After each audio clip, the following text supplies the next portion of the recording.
I'm Mary Anderson with the County Public Information Office. Welcome to County Executive Mark Elrich's weekly media briefing. The County Executive is talking to us from Boston, where he's been at the Bio International Conference. We've got a hard stop in 30 minutes, so he can get on a plane to get back to Montgomery County. With that, I'm going to turn it over to the County Executive, and we'll leave time for questions when he's finished with his prepared remarks. Thank you. So thank you. Thank you, everybody, for joining me today. Like Mary said, I'm up in Boston. I've been at the Bio International Convention, and I'm going to try to keep my comments to about 15 minutes today, so we can have some time for some questions. This is the largest biotech industry gathering in the world, and it brings together more than 37,000 people from over 20,000 organizations in 67 countries. I've been here to represent Montgomery County. Judy Costello is with me from our economic development shop in the county government, and the Economic Development Corporation also has representatives up here, as does the state of Maryland. I've been here to represent the county and to promote it as one of the best locations for biotech investment and expansion in the U.S. And we spent a lot of time talking with companies, particularly from Asia, who know Boston and they know San Francisco, but they don't know a lot about Montgomery County. And so talking to them about where we rank and being able to show them comparative data so they understand how large and vibrant our cluster is in Montgomery County is one of the important things we do here. And we've had, I think, some pretty good meetings. I've had more than 40 scheduled meetings. Not every single one of them happened, but these are with bio companies and international delegations, including from Japan, India, Taiwan, Korea, China, Ireland, and Australia. Many of these companies are exploring new locations, and Montgomery County is high on their list because of our talent, infrastructure, and commitment in innovation.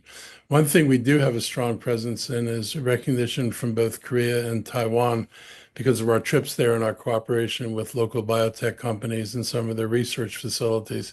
So it was good to see friends who know who we are and help us open doors to other companies from their countries.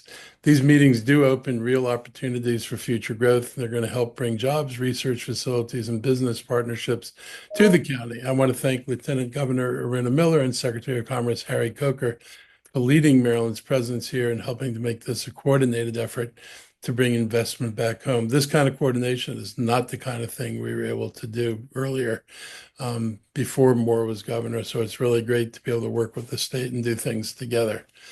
I want to take a few minutes to talk about last weekend's political violence in Minnesota.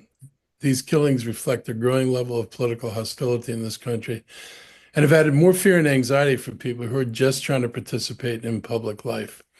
Yeah, this is how President Trump responded to this act of targeted political violence. When asked whether he would call Minnesota Governor Tim Walz about the tragedy, he said, "Well, it's a terrible thing. I think he's a terrible governor. I think he's grossly incompetent in person, but I may call him." Those comments are about as insensitive as you can get, and just another demonstration of this man is not morally grounded in the real world. This is a very typical Trump response. There's no comfort for leadership or for, the loss of someone that, that the governor knew and that many other people have known. When people are looking for empathy and support, they're not looking for a guy who sounds like Don Rickles. But apparently that's what we've got. This isn't new, though. And it's the same vitriol that leads individuals to think they can take violent actions into their own hands. We saw this type of response to Charlottesville, and we saw it to January 6th. And the California wildfires and the air disaster at Reagan Airport. And we surely will get a similar response next time a tragedy happens. And that's just sad. That style of leadership focused on personal attacks and political grudges runs counter to the values that should define a healthy democracy. Millions of people across this country took to the streets this weekend as part of the No Kings protest. I was out at the protest along New Hampshire Avenue on Saturday, and the turnout was very encouraging. People are organizing. The movement for accountability and decency is growing. Thomas Paine once said, "We are only kings to the law." And even Americans who are Republican, Libertarian, or conservative don't want dictators, autocrats, or monarchs. That's not what elections are for. The national mood is shifting, and it's starting to show polling numbers, including on issues like immigration. The reason why so many people are rejecting these policies isn't political; it's kind of existential. The attack on immigration is just astounding, as I've referred to before. Every immigrant group that came to this country was greeted by hate and by discrimination. People lived in ghettos. They lived separate from outside of other communities. I remember visiting relatives in New York, and there were neighborhoods you didn't walk into because you weren't of that neighborhood. And that's only in the 1960s. Um, so the kind of tensions between immigrant groups is not new to this country. But what is startlingly different about what we're doing now is every other immigrant group has been absorbed. All the focus was on getting these people Americanized, getting them educated, and getting them into the workforce, and allowing them to participate in civil society. That is not something that the president recognizes for Hispanic immigrants. And I will say the language about they're all criminals, they're all horrible human beings is the kind of vitriol that was thrown into earlier immigrant groups that came here.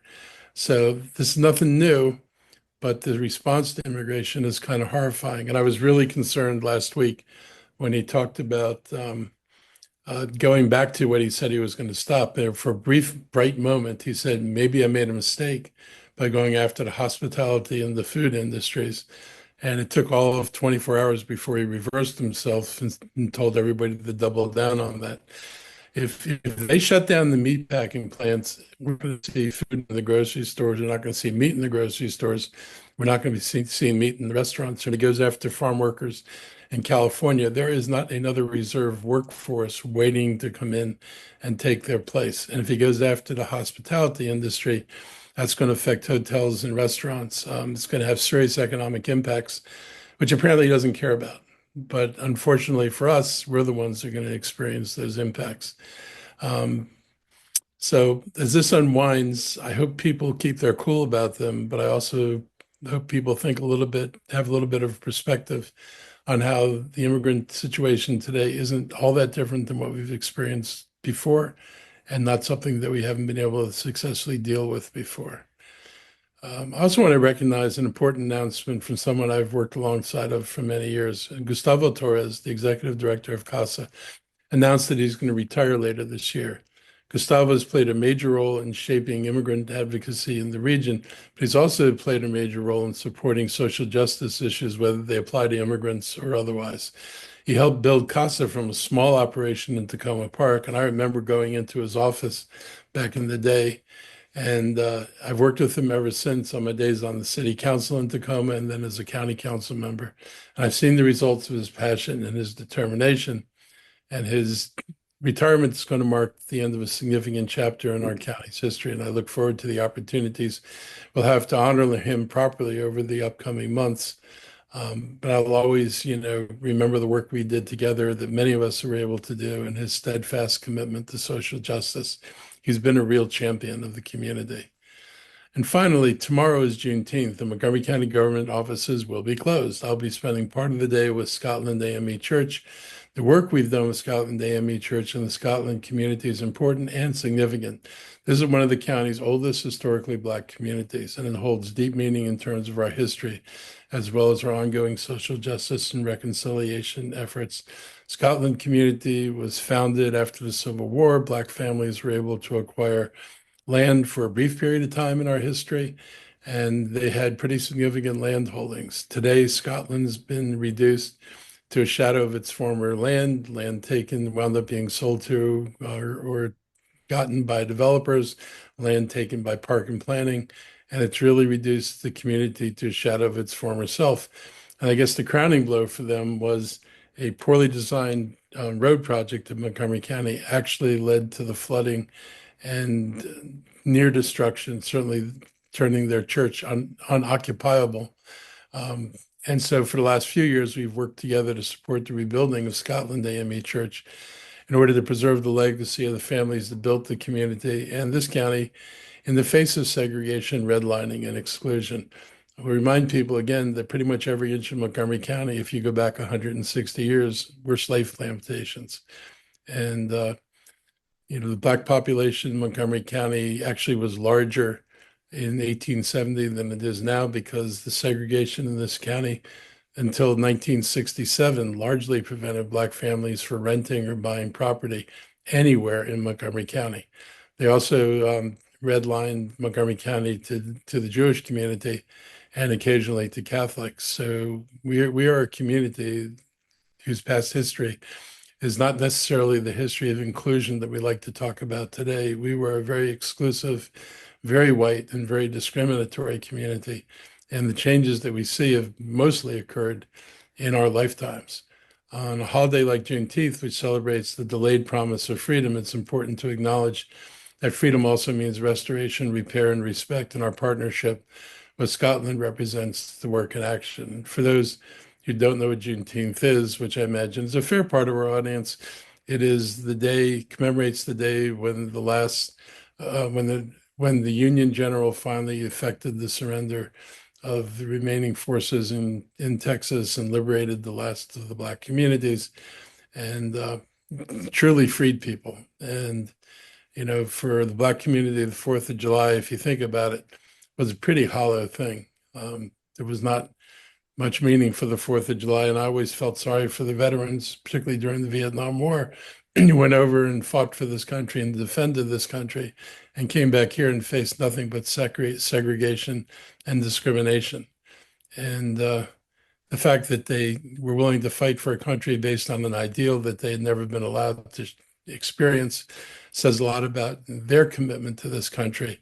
And it's high time that we reciprocate that commitment. And again, sadly, that's something which the president has no intention of doing. I encourage residents to join in the celebrations of the county's Juneteenth holiday this Saturday at Black Rock and Germantown. Juneteenth serves as a powerful reminder of the importance of freedom, justice, and continued progress. And these events are a chance to reflect and recommit ourselves to these goals. I'm going to stop now and let Dr. Stoddard and anybody else on the HHS team provide any updates if they have them, and otherwise we'll take some questions from the media. Dr. Stoddard, anything? Yeah, I do. I just wanted to call out the summertime task force with the Montgomery County Police Department for their update that they provided since May 21st, when the summertime task force. And as a reminder, this is focused on making sure our roadways are safe, people eliminating driving under the influence, things of that nature. They've conducted 358 traffic stops, resulting in 426 citations, 510 warnings, and a total of 49 DUI arrests in that time period. I want to thank the Montgomery County Police Department, the Montgomery County Sheriff's Office, Maryland National Capital Park and Planning Commission Police, the Maryland State Police, and the Maryland Transportation Authority for partnering on this collaborative to try and address, we've got Vision Zero priorities in Montgomery County, and this is an important part of doing increased enforcement during the summer months when we know that drinking and driving, for example, tends to increase. And so just wanted to recognize their efforts and thank the officers who are working very often overtime to try and participate in these task forces for their continued efforts. So that's all. Thank you. Thank you. Dr. Ashford? No updates from me. Thank you, Mary. All right, we'll open it up to questions from the media. If you have a question, raise your hand and I'll call on you.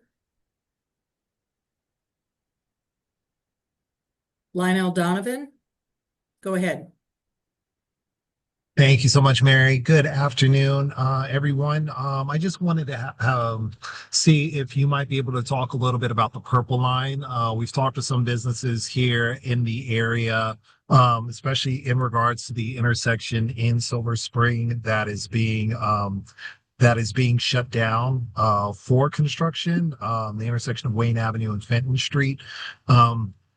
Could you want to kind of speak to some of the difficulties some of the businesses have been talking about as far as trying to endure all of this construction that's being set up, all the construction going around the Purple Line, with some saying that they might actually move out of the area in order to avoid all this construction? The Purple Line is a very sad story, and the management of the Purple Line by the company that the former governor hired has been a real travesty. The state took complete control of the project, left the county with no control over any part of this project, which meant that we lost control of our ability to deal with some of the street problems that people are dealing with. What they're going to shut down is absolutely necessary. You don't have a purple line unless the tracks connect from Wayne Avenue over to Bonifant so they can go into the station. So they're going to go through the intersection of Wayne and Fenton, and there's no way of avoiding it. So there's not like there's a workaround that can be affected. I'd say the pace of work progress has been slow. The construction workers in the company often leave the road in a horrible state of repair in between their daily ventures and tearing up parts of the road. They seem to have no responsibility for restoring it to drivability. In between, like I said, I don't want to waste the precious asphalt only to tear it up again, but it's a real inconvenience for residents. It's made the other streets even more difficult to move on, and it's very difficult to park. Bonifant's been torn up for well over a year now, and the idea that it took that long to build one block of track is, just in my mind, it's pathetic. And the company that Hogan hired has just not shown any responsibility for managing this property correctly. And he made a deal that's turned this into probably the most expensive per mile light rail system in the entire world, which is also a shame. This never should have escalated to the cost, and it never should have had the level of inconvenience. The state should never have surrendered local authority over how to control street closures and how work is conducted on our streets, but they did. And we're stuck with this, and hopefully the thing will be over as soon as we can. We do have money. I think another tranche of money was provided for local businesses very recently. And we're going to continue to go back to the state and ask them to help provide additional support, because if you can't park on these streets, if people don't feel safe walking around there, if it's just too noisy, too loud, and way too congested, people aren't going there to shop. They're not getting lunches and dinners like they used to, and it's really impacting the small businesses. So every complaint that people have is right, and every complaint they have is legitimate. And like them, we're waiting for the nightmare to be over. And just one follow-up question. You touched on it a little earlier. How long do you think, folks and businesses in this area will have to endure these issues while construction goes on? How long do you think this will go on for?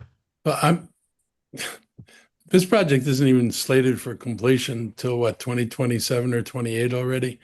So I don't expect it to be in this state of disrepair, but I would be surprised if this doesn't last a few more months.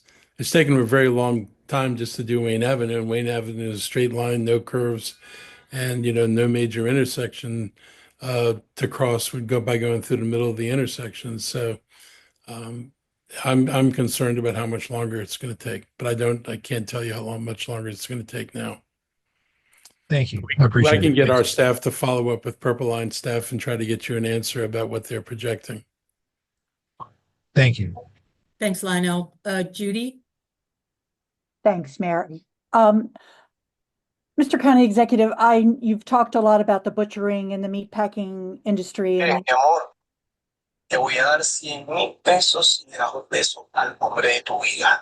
Can somebody Oye, make sure neta, they're ¿pa' on dónde vas mute? It's Lionel. There we go. Sorry, Judy, go ahead. That's quite all right. Anyway, Mr. County Executive, you talked about the meatpacking and the butchering industry, the impact on all of us. I have a lot of family on the Eastern Shore, and I frequently walk down to the docks and talk to those in the crabbing industry, and they are terrified at what this will do to them. Am I correct in that Maryland could suffer drastically the economy because of the immigrants? Oh, absolutely. Like even Montgomery County has migrant workers. The Eastern Shore has migrant workers.